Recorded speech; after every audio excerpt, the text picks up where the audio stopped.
بسم اللہ الرحمن الرحیم۔ حضرات صحابہ اور فکر آخرت۔ اس سے پہلے نبی اکرم صلی اللہ علیہ وسلم کے 10 واقعات ذکر کیے گئے تھے، جن سے اندازہ ہوتا ہے کہ آپ صلی اللہ علیہ وسلم کو خود بھی آخرت کی کتنی زیادہ فکر تھی، اور اس کے ساتھ ساتھ آپ کیسے بہانے بہانے سے اپنے صحابہ کو اور اپنی امت کو فکر آخرت کے لیے متوجہ کرتے رہتے تھے۔ اب یہاں سے حضرات صحابہ کی کچھ واقعات ذکر کیے جا رہے ہیں کہ حضرات صحابہ نے آپ صلی اللہ علیہ وسلم کی تعلیم و تربیت کی برکت سے فکر آخرت کو اپنے اوپر کیسے سوار کر لیا تھا۔ ان میں سب سے پہلے سیدنا حضرت ابوبکر صدیق رضی اللہ تعالیٰ عنہ کا واقعہ ہے کہ جب وہ خلیفہ ہوئے، مسلمانوں کے نگراں ذمہ دار جب ان کو بنا دیا گیا، تو بیت المال سے آپ کے لیے سالانہ 2500 درہم مقرر ہوئے۔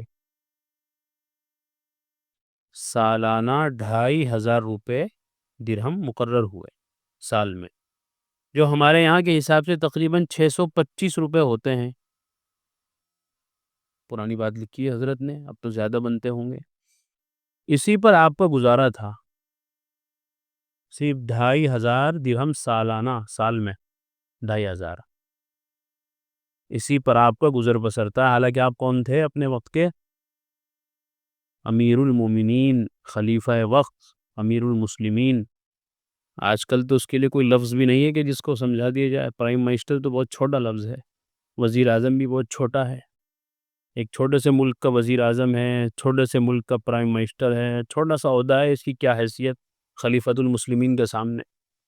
اور خلیفۃ المسلمین تو بڑی حکومت کے فرما رواں تھے یہ حضرات۔ 22 لاکھ مربع میل کی حکومت تھی اسلام کی، سبحان اللہ۔ عرب و عجم میں اسلام کا پرچم لہرا رہا تھا، اور یہ خلیفۃ المسلمین جو ہوا کرتے تھے، یہ ان سارے ممالک کا خلیفہ ہوا کرتا تھا، سب کا سربراہ، سب کا بڑا۔ ابوبکر صدیق رضی اللہ تعالیٰ عنہ سب سے پہلے خلیفۃ المسلمین ہیں۔ تو ان کی تنخواہ کیا تھی، وظیفہ کیا تھا؟ سالانہ 2500 درہم، اتنا کم، اتنا معمولی، اسی پر ان کا گزر بسر ہوتا تھا۔ اس سے ایک بات یہ بھی پتہ چلی کہ جو آدمی مسلمانوں کے خدمت پر مامور ہو، اس کو وظیفہ دینا، تنخواہ دینا جائز ہے، اور لینا بھی جائز ہے۔ لینے والا کون ہے؟ صدیق اکبر۔ دینے والا کون ہے؟ صحابہ۔ اور ان صحابہ میں سے کون سب سے سر فہرست؟ حضرت عمر، حضرت عثمان، حضرت علی، یہ سب مجلس کے لوگ تھے، یہ سب شورا کے لوگ تھے، کمیٹی کے آدمی تھے۔ تو لینے والا بھی سب سے بڑا متقی، جس کو قرآن نے کہا اتقا الذی یؤتی مالہ یتزکا، یہ صدیق اکبر مراد ہے اتقا سے، سب سے بڑے متقی۔ جب سب سے بڑا متقی وظیفہ لے رہا ہے بیت المال سے، تو اگر آج کے علماء مدرسے میں تنخواہ لے رہے ہیں یا مسجدوں میں امامت کی تنخواہ لے رہے ہیں، تو ان کے تقوی پر شک کرنے والا زندیق ہے، بددین ہے۔ جی، جب سب سے بڑا متقی لے رہا ہے تنخواہ، اور دینے والے بھی بڑے اعلیٰ درجے کے متقی ہیں، لینے والا بھی جنتی ہے، اور جو دے رہے ہیں ان کے بارے میں بھی جنت کی بشارت آئی ہوئی ہے، اب پتہ یہ چلا کہ جو اس پر اعتراض کرے وہ جہنمی ہے۔ ظاہر سی بات، جو جنتیوں پر اعتراض کرے وہ جہنمی ہوگا۔ آج کل یہ فتنہ اٹھایا جا رہا ہے اور کہا جا رہا ہے کہ یہ علماء کیا دین کا کام کر رہے ہیں، تو پیسے لے رہے ہیں۔ یعنی یہ سمجھ لیا گیا ہے کہ اگر پیسے لے رہے ہیں تو گویا دین کا کام نہیں ہو رہا ہے، اگر فری میں کریں گے تو دین کا کام ہوگا۔ یہ جہالت ہے بہت بڑی۔ صدیق اکبر رضی اللہ تعالیٰ عنہ امیر المومنین ہیں، مسلمانوں کے امیر ہیں، خلیفہ وقت ہیں، اور اس کے ساتھ ساتھ مسجد نبوی کے امام بھی ہیں، امامت بھی حضرت فرماتے تھے، اور تنخواہ لے رہے ہیں۔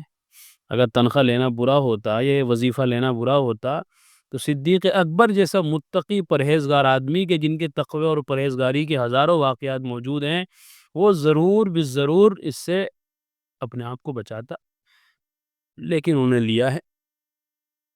لہذا آج بھی اگر کوئی لے رہا ہے تو اس پر، اس کے تقوی پر کوئی اعتراض نہیں ہو سکتا۔ یہ نہیں کہا جا سکتا بھئی دنیا دار آدمی ہے، پیسے لے کے امامت کر رہا ہے، پیسے لے کے مدرسے میں پڑھا رہا ہے، پیسے لے کے قرآن پڑھا رہا ہے، پیسے لے کے بچوں کو قاعدہ پڑھا رہا ہے، پیسے لے کے دین پڑھا رہا ہے. اگر یہ دین پڑھانے والا پیسہ نہ لے تو کون اسے پیسے دے گا پھر؟ ہم تو ایسے ایسے لوگوں کو دیکھتے ہیں کہ جو ہم سے سلام دعا کرتے ہوئے جنہیں 15 سال گزر گئے، 20 سال گزر گئے، 25 سال گزر گئے، کبھی آج تک انہوں نے ہمیں پانی بھی نہیں پلایا. تو اگر ان کے بھروسے چھوڑ دیے جائے کہ بھائی لوگ خود خدمت کریں گے، چلو تنخواہ نہ دو، لوگ خود دھیان رکھیں گے، تو پھر تو انسان بھوکا مر جائے گا. کوئی کسی کا خیال نہیں رکھتا، اپنے رشتہ داروں کا خیال نہیں رکھ رہے، ماں باپ کا خیال نہیں رکھ رہے، اور اپنے آس پڑوس کا تعلق داروں کا خیال نہیں رکھ رہے لوگ، تو ایمان کو تو کون پوچھے گا جی. اور اس کی بے شمار مثالیں ہیں دنیا کے اندر، معاشرے کے اندر. تو یہ ایک قسم کی جہالت ہے. وہ دین کی خدمت اپنی جگہ ہے، لیکن وہ دین کی خدمت کی وجہ سے جو سارے کام چھوڑ کے یہاں رکے ہوئے ہیں اور کوئی دوسرا کام نہیں کر سکتے، اور کوئی دوسرا کام کرنا چاہیں تو پھر پڑھائے گا کون؟ پڑھانے کا کام تو بہت مشکل کام ہے. اس کے لیے تو ذہن آدمی کا یکسو چاہیے، ذہنی اعتبار سے آدمی فری ہونا چاہیے، تبھی پڑھا سکتا ہے. ایسے امامت کا مسئلہ بھی یہی ہے کہ اگر دوسرا کوئی کام کرے گا تو نمازوں میں ناغہ ہوگا، چھٹی ہوگی، پھر لوگوں کو اعتراض ہوں گے. کاروبار تو کاروبار، اس کے لیے آپ کو باہر بھی جانا پڑے گا، دن رات ایک کرنا پڑے گا، کہیں دیر ہو گئی، کہیں سویر ہو گئی، کہیں آپ کو وقت لگ گیا. اب یہاں تھوڑی کوئی انتظار کرے گا، امام صاحب آنے والے ہیں انتظار کرتے رہو. یہاں تو ایک منٹ کا انتظار کوئی نہیں کرتا. اس لیے کیوں ان کو کام دھندوں میں پھنسائیں، عزت سے تنخواہ بھی دے دیں تاکہ وہ فری ہو کر اور پورے طریقے سے توجہ سے ہماری خدمت کریں. اور یہ ہوتا آ رہا ہے 1400 سال سے، کسی کو اس پر اعتراض نہیں ہوا. اب اگر کوئی اعتراض کرتا ہے تو وہ بددین ہے، بے دین آدمی ہے، وہ دین کا دشمن ہے، دین کے خادموں کا دشمن ہے. بہرحال یہاں اس واقعے سے سب سے پہلا سبق یہ ملا کہ حضرت ابوبکر صدیق کو بھی بیت المال سے وظیفہ ملتا تھا، تنخواہ ملتی تھی. اس وقت کے مناسب جو تھا وہ ان کو دیا جاتا تھا، اسی پر آپ کا گزارا تھا. کچھ اور کاروبار نہیں کرتے تھے، اسی پر گزارا تھا آپ کا، تنخواہ پر، بیت المال سے ملنے والے وظیفے پر. ایک روز بیوی نے کہا کہ میٹھا کھانے کو طبیعت چاہتی ہے. فرمایا مجھے جو کچھ بیت المال سے ملتا ہے اس سے زیادہ تو نہیں لے سکتا ہوں، اسی میں سے تھوڑا تھوڑا بچا کر کسی روز میٹھا پکا لینا. تنخواہ بڑھانے کی درخواست نہیں کر سکتا، بس یہ کافی ہے میرے لیے. اور تمہیں میٹھا کھانا ہے تو تھوڑا تھوڑا بچا لو، مہینے میں 1-8 روپیہ بن جائے گا تو اس کا میٹھا بنا لینا کبھی. چنانچہ بیوی نے ایسا ہی کیا، اور چند دن کے بعد کوئی میٹھی چیز پکا کر سامنے رکھ دی. آپ نے فرمایا کہ روزانہ تم کتنا بچاتی رہی ہو؟ انہوں نے کہا کوئی خاص مقدار تو نہیں، جو پیسہ آدھا پیسہ روز کے قریب ہو. وہ انہوں نے بیان کر دیا کہ 1-8 روپیہ بچا ہے روزانہ سے بچا بچا کر. اس پر آپ نے بیت المال کو خط لکھ بھیجا کہ میرے وظیفے میں سے مستقل اتنی مقدار کم کر دی جائے، کیونکہ میٹھا کھائے بغیر بھی میرا گزارا ہو سکتا ہے. کتنے تقوی کی باتیں بتائیے. اور اہلیہ نے جو کچھ جمع کیا تھا وہ بھی بیت المال میں جمع کرا دیا. اور آج بھی امت کتنا دے رہی ہے، دین کے خادموں کو، علماء کو، ائمہ کو اتنا ہی دے رہے ہیں جس سے گزر بسر ہو جائے. اور دوسرا کون سا کام کر سکتے ہیں لوگ؟ کچھ بھی نہیں ہوتا اس تنخواہ میں. اس میں بھی کتنے لوگ ہیں جو بیچارے مقروض ہو جاتے ہیں مہینے کے آخر میں، کیونکہ مہنگائی تو سب کے لیے ہے. کوئی کسی نے کارڈ تو بنوا نہیں دے رکھا ہے مدرسے والوں کو، بھائی انہیں دودھ بجائے 70 کے 30 روپے کلو ملے گا جی، انہیں گوشت بجائے 250 روپے کے 150 روپے ملے گا. ایسا تو کوئی کارڈ نہیں بنا ہوا ہے. سب کو برابر چیزیں ملتی ہے. تو اس لیے گزر بسر کے برابر جو دیا جا رہا ہے وہ تو بہت کم ہے، اس سے بھی کہیں زیادہ دینا چاہیے. تو یہ پتہ یہ چلا کہ یہ بات تقوی کے خلاف نہیں ہے اگر کوئی آدمی لے رہا ہے.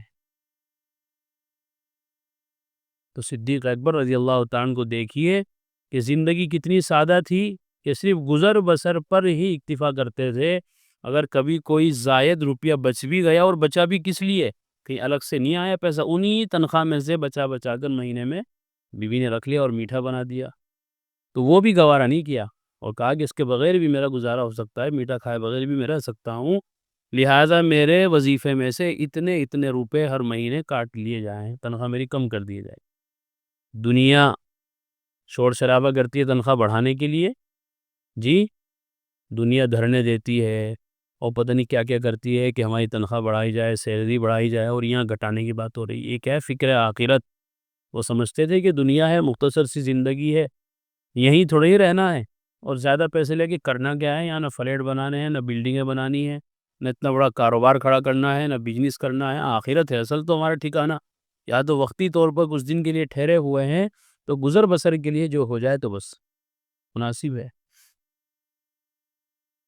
دوسرا واقعہ بھی حضرت ہی کا ہے. حضرت ابوبکر صدیق رضی اللہ عنہ بالاتفاق نبیوں کے بعد تمام انسانوں سے افضل ہیں. حدیث شریف میں ان کی بڑی فضیلتیں آئی ہیں. بعض حدیثوں میں ہے کہ ابوبکر جنت کے سب دروازوں سے بلائے جائیں گے اور امت محمدیہ میں سب سے پہلے ابوبکر ہی داخل جنت ہوں گے. جنت کے 8 دروازے آئے ہیں مشہور. ہر دروازے کی خواہش یہ ہوگی کہ ابوبکر صدیق میرے یہاں سے داخل ہوں تاکہ مجھے یہ فضیلت حاصل ہو کہ ابوبکر جیسے بڑے آدمی یہاں مجھ سے داخل ہوئے ہیں. ان سب فضیلتوں کے باوجود آخرت کے اتنے فکر مند تھے کہ یوں فرماتے تھے کاش میں کوئی درخت ہوتا جسے کاٹ کر پھینک دیا جاتا، کاش میں کوئی گھاس ہوتا جسے جانور کھا جاتے اور آخرت کے حساب کتاب سے بچ جاتا. کبھی فرماتے تھے کاش میں کسی مومن کا بال ہی ہوتا. اتنے بال جھڑ جاتے ہیں انسانی، تیل لگاتا ہے کھجاتا ہے پتہ بھی نہیں چلتا، گنتی میں بھی نہیں آتے، خیال بھی نہیں آتا ادھر. تو یہ ہے فکر آخرت کہ اپنے آپ کو کچھ نہیں سمجھتے تھے، حالانکہ بتایا ان کا مرتبہ کتنا بڑا ہے، تمام نبیوں کے بعد تمام انسانوں سے افضل ابوبکر صدیق. لیکن اپنے آپ کو کچھ نہیں سمجھنا، اتنی زیادہ تواضع، اتنی زیادہ بے نفسی تھی کہ اپنے بارے میں یہ کہا کرتے تھے. ہمیں اور آپ کو اپنے بارے میں کتنا زیادہ فکر مند ہونا چاہیے اس واقعے سے اندازہ ہو سکتا ہے. اللہ تعالیٰ ہمیں اس کی توفیق عطا فرمائے. وآخر دعوانا الحمدللہ.